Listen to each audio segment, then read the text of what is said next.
Hello viewers, in this video I will show how to hide online status on WhatsApp.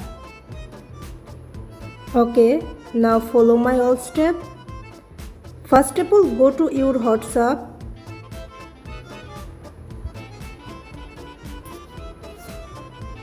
Then click on three icon and now click on settings.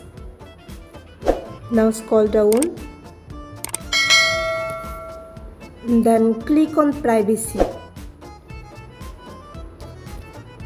then click on last seen and online.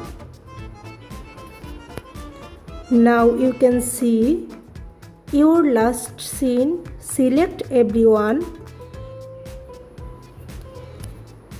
then you can select nobody. And who can see when you are online.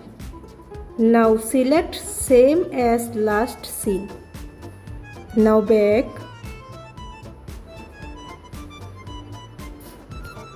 Then turn off read receipts. Okay. Now you can see your WhatsApp status online hide. If you found this video helpful, please subscribe to my channel. Thank you.